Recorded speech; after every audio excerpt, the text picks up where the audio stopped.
নতুন বছৰ এইবাৰ বছৰটো ইলেকশ্যনৰ বছৰ গতিকে নতুন বছৰত এটাই উদ্দেশ্য লক্ষ্য যাতে আকৌ এবাৰ চৰকাৰ হ'ব পাৰে বিজেপিৰ চৰকাৰ অসমত হ'ব পাৰে চিন্তা কৰিম দিয়ক সাংবাদিকসকলৰ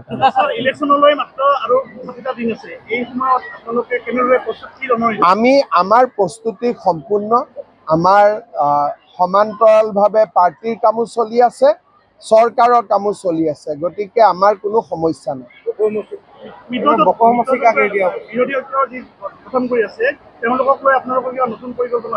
আমাৰ নিজৰ গোট আছে তেওঁলোকৰ নিজৰ গোট থাকিব আমাৰ গোটত অলৰেডি কোন কোন আছে আপোনালোকে জানেই আৰু আমি যিসকল আছো আমি শক্তিশালী হৈ আছো আমাৰ মাজত একতাও আছে গতিকে আমাৰ কোনো সমস্যা নাই